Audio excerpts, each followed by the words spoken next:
What if I could tell you the 10 components of that perfect pitch deck that you can build to raise your first round of funding?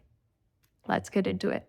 Hi, everyone. I'm Arjita Sethi, the founder of New Founders School, the one place that helps you launch, build, and grow your business. Today, let's get into 10 things that you need to add to your slide deck. Not 10 slides, 10 things. Remember, each founder, business idea, entrepreneur is unique. That means that all of you need to take a decision around which aspect of your business you need to focus on. So there would be a different number of slides for every pitch deck, but you need to have these 10 things in your slide deck. So let's get into it.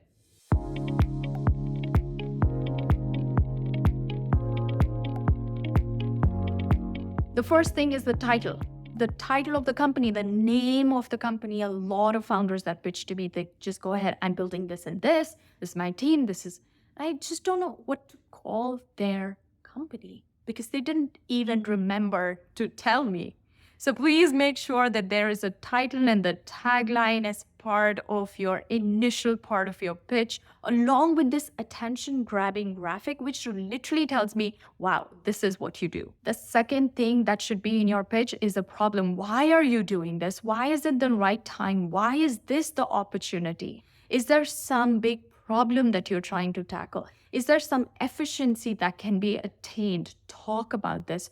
Add some statistics, some stories, some data point to make sure that this is something that your audience, meaning investors, understand and resonate with. The third thing that you need to add to your pitch deck is the solution. Great, you talked about the problem. You told us what your tagline is, what is the name of the company. Let's get into the solution now. How are you trying to solve this problem? How are you trying to bring forth this solution? Walk us through it, tell us about it, and tell us in a unique and innovative way. A great way to walk through a solution is probably spending some time and sharing a bite from your user interview where they are excited. The potential customer is excited about the product and they are talking about the product. It works wonders for any first timer who is pitching out there because we do not have any validation or credibility of our own. And then a customer goes ahead and talks about how much they've enjoyed our solution, even though it's in the early stages. Understand how impactful that is on the mind of an investor.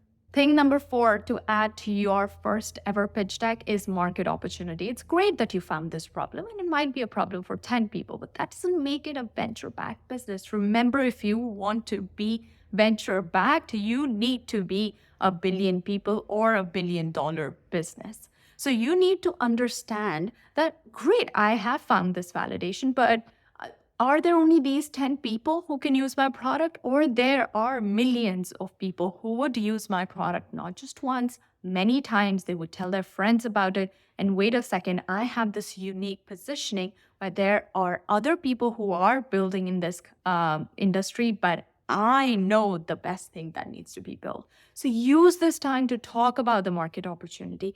A very interesting way to talk about market opportunity is also to show how much investment is happening within that industry. A few years ago, it was into ed tech and then blockchain. Right now, it is AI. So go ahead and take that opportunity as well because market trends also define market needs sometimes. The fifth thing that you need to add to your first ever pitch deck is your business model. Now, business model is basically 3 steps. Who's going to pay you? How are you going to get paid? How much money? Is it subscription? Is it one-time payment? And then when you do get this money, how are you going to put that money back into your company to scale it to more people? If you can answer these 3 questions, this is your business model, and this is an essential part of your first pitch deck. The 6th thing that you need to add to your first ever pitch deck is your marketing and scaling and growing strategy. Remember, this has to be unique. This has to talk about what campaigns you're going to be using, what channels of growth you're going to be using, how you're going to use them. What kind of rate of return are you expecting from each one?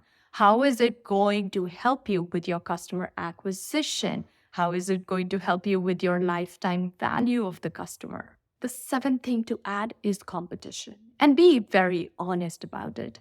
Of course, you're a unique entrepreneur. You know this new way of growing and scaling a business, but that doesn't mean competition doesn't exist.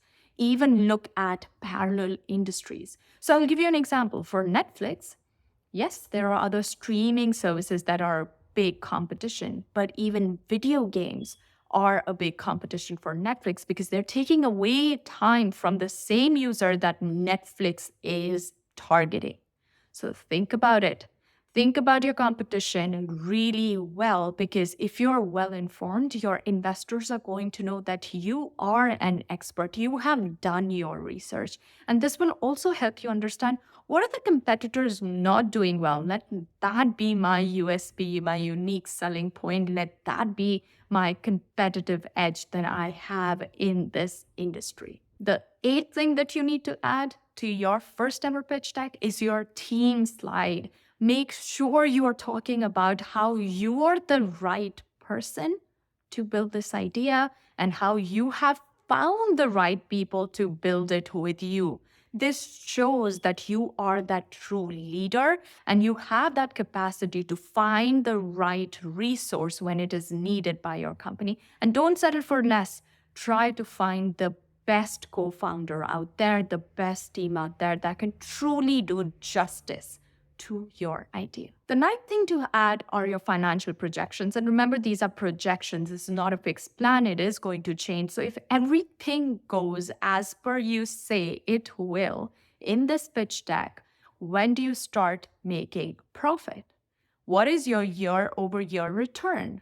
What is your 3-year plan, your 5-year plan? These are just basic numbers. And remember, investors know these are projections, but this gives an insight to investors on how you're thinking about spending money, growing money, and giving them returns on the money that they invest. And finally, the 10th part of your first pitch deck needs to be how much money are you raising? Why are you raising this much of money and how are you raising? So how much money you're raising? Go ahead, put that number.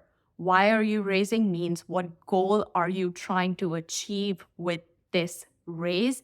And finally, how are you raising? Is it a loan? Is it equity? Is it safe? Is it a convertible note? What type of method are you trying to use to raise this money? In my next video that is soon coming, I'm going to talk about each of these methods in detail as well. But make sure you have this information on your slide, on your pitch deck. All the best creating your first ever pitch deck. Let me know if you have any questions. Put them in the comments and I'm going to make sure that I respond to every comment and help you out. If you are stuck somewhere, I'm going to move you to a resource that is going to get you unstuck in your entrepreneurship journey. And tell me exactly where you are stuck in your first fundraising process, where you are in your entrepreneurship journey. And don't forget to subscribe to New Founder School so that you have information about our upcoming semesters and our weekly free resources. Bye.